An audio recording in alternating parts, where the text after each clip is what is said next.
We spent a lot of time on the show so far talking about demographics, and within the context of demographics, we've spent a lot of time on millennials. As you know, I think millennials is an unbelievably exciting generation, and it's clearly the generation that you have to look to if you want to see where the future of American politics is going.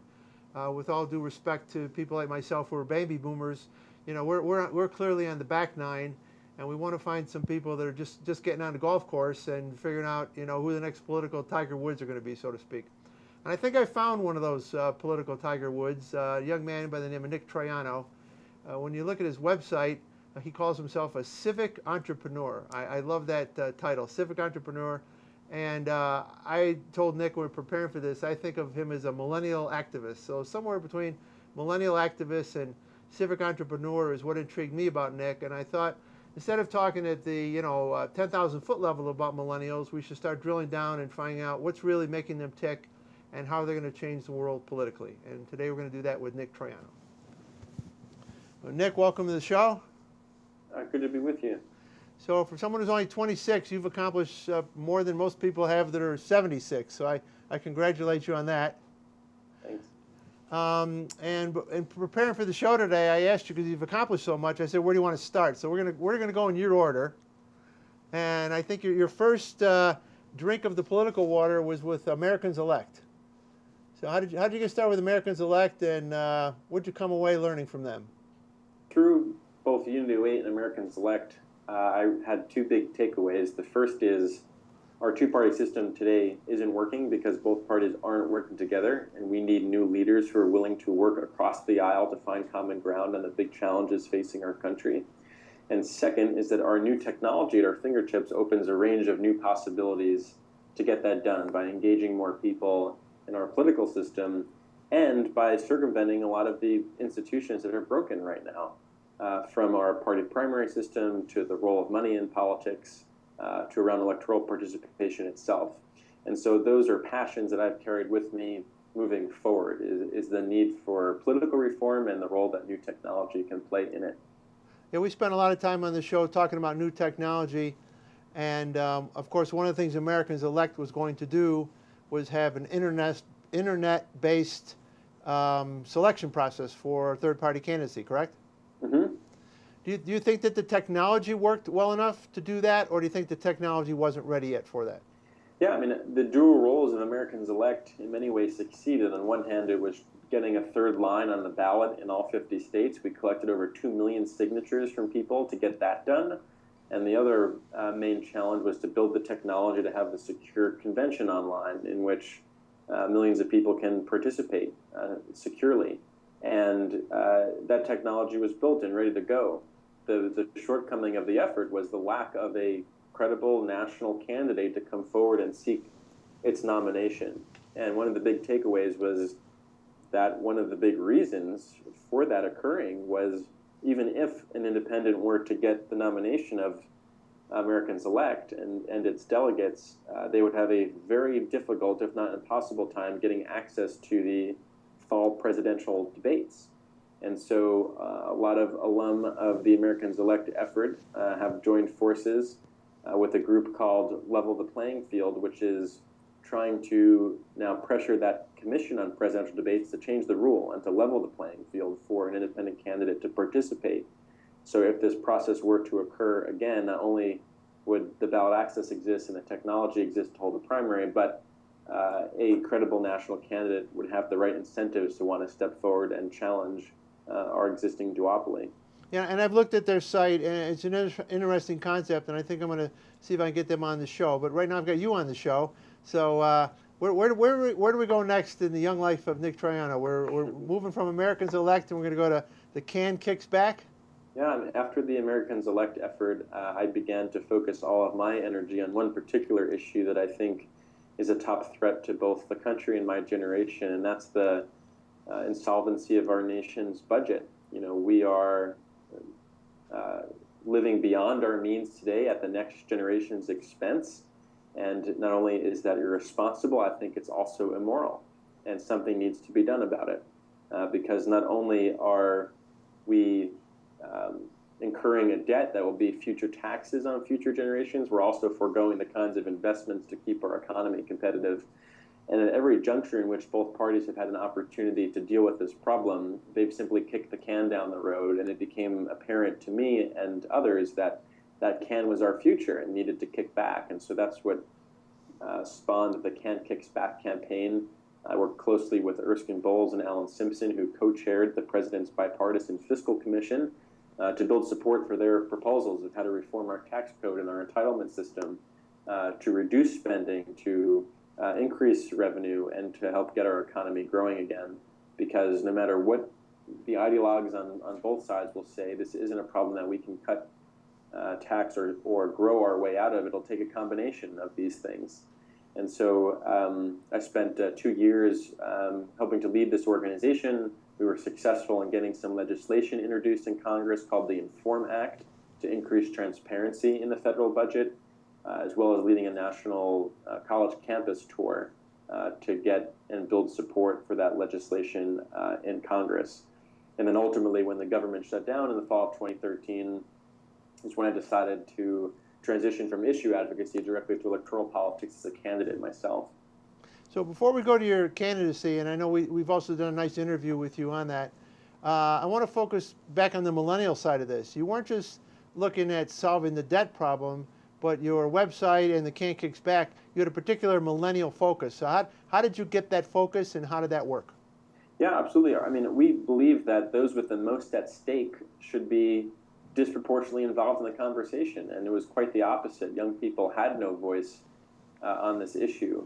And beyond that, we think the engagement of young people on this issue was going to be necessary to move both parties to a solution to help break the gridlock. And so that's what we worked hard at, to a varying degree of success. Like I said, we were able to move a piece of legislation on Capitol Hill. We were able to engage tens of thousands of supporters across the country and build a campus network of over 100 campuses. But ultimately, we found that politicians were not responding to the facts and the realities, but to their political incentives of who's contributing to their campaign and who's voting in elections.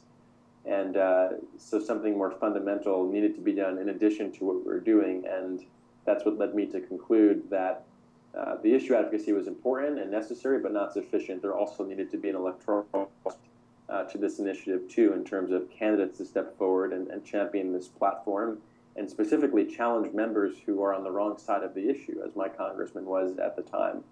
But the millennial engagement piece was very important to us. One of the videos that put us on the map that went viral was Senator Alan Simpson dancing Gangnam Style and telling young people that the same social media tools that they use to share their hashtag first world problems or to post their Instagram pictures of their breakfast are the same tools that we can be using to coalesce around a movement to get our country's finances in shape so that when we graduate we have jobs, so we can afford loans for a home, so we have a secure retirement, with Social Security and Medicare still being there for us. And so that was a call to action for our generation, is we can be the most powerful force in politics if we decide we want to be. Now, I know we're going to talk about where you're at right now in your life, and I know Can Kicks Back is not where you're at right now. Are other people taking up that cause, and do you think that will be resurrected for the 2016 elections? Yeah, in many ways, yes. I mean, the issues that we put on the map are still being talked about. In Sunday's New York Times, Steve Ratner, for example, had a great piece about the wealth inequalities between younger and older generations and how the median net worth of a young person today is 43% below where it was just 20 years ago. And increasing amounts of student loan debt combined with our nation's debt is causing this generation to be at a tremendous disadvantage relative to past generations. That's the same message, the same data that we released in a report 2 years ago. And so I think the impact that our organization had was to drive this conversation forward and to build leaders who are working on this issue on Capitol Hill, are running for office themselves, and to inspire people that we don't have to just sit back and accept this as our reality, that we can do something about it. And we're going to run, as again, we've done an interview with you on your campaign a bit. We're going to run that as a companion piece. So we're not going to dwell on that right now. I want to get up to where we are today with Nick Troiano, where you are in your life and what world beating you're up to. Well, after my campaign, I wanted to focus on trying to build greater infrastructure to support next generation candidates for public office, specifically on a congressional level. When I ran, there was no infrastructure, especially for an independent, citizen-funded candidate, no less someone who was just 24, 25 at the time. So this organization was started in 2015 called Run for America. It's led by a colleague and friend, David Burstein, and its mission is to recruit, run, and support a slate of congressional candidates in 2016 and beyond, so that it's more than about one person in one district, but a group of Democrats, Republicans, and independent leaders of the next generation stepping up and championing a new American agenda. So that's one effort that I'm involved with and advising, while I have decided to take a full-time job with change.org and relocated out to San Francisco, where I'm working to help build a new elections platform that we're going to launch this fall, which will have a positive impact in empowering individuals over big institutions like our parties or moneyed interests in our election system. And that will be, it's a new opportunity for me to work on a product doesn't require electing someone or passing a bill in order to have a profound impact. And so that's what I'm focusing most of my time on, as well as staying involved in a couple organizations that I think can make a meaningful difference in our politics. Run for America, I just talked about. There's also another group called the Centrist Project, on whose board I serve, which is trying to recruit a slate of independent U.S. Senate candidates in 2016. The election of just a few can make a meaningful difference in our Senate, because they can control the balance of power. This was something that was spoken about by Greg Orman when he ran for Senate in Kansas last year. Well, we've had Professor Whelan on the show. We've talked about Centrist Project. I'm a big believer in that. As you know, my E-Party novel book kind of gets to the same place. But one of the things my E-Party novel does, which is different than some of the circles you're traveling in, is it starts at the lower level. It starts at the state legislative level. Part of my theory is that you kind of have to build that farm system, before you have guys ready for the major leagues. I was also talking to a friend of mine today that does a lot of political recruiting, and he said that when people vote, they have to weigh how they perceive people's life's experiences to be. So do you think for some of the stuff you're doing, Run for America and maybe some other causes, it would help if you focus on the farm system at the same time, or do you think you need to go right to the major league, so to speak? Well, I think it's not an either-or proposition. Both have to be done. The situation that our country is in today is urgent enough where we need leaders who are capable and able to step forward to do so on a larger level. But we also need to be building out a system of talent at a local level, too. And we're seeing this. The mayor of South Orange, New Jersey, Alex Torpey, in his mid-20s, is someone I admire greatly, who's working on an initiative called Rethink Politics to help identify and build these local leaders. Another friend, Andy McCracken, runs the National Campus Leadership Council and is about empowering student body presidents. These are the kind of networks of young leaders that we need to cultivate and think about contributing meaningfully to public office if and when the time is right for them. But you can imagine all the resources, especially in business and corporate America, that we invest in talent recruitment, acquisition, and retention. We don't do that in politics today. And that's part of the problem, is those who self-select to run aren't necessarily the kind of leaders that we want to run. And the only recruitment agencies we have right now, especially on a federal level, are both major parties. And they're looking at people who can raise the most money and can win elections, not the kind of outside-the-box thinkers and problem solvers and innovators who we need to be in office to tackle some of our country's biggest problems.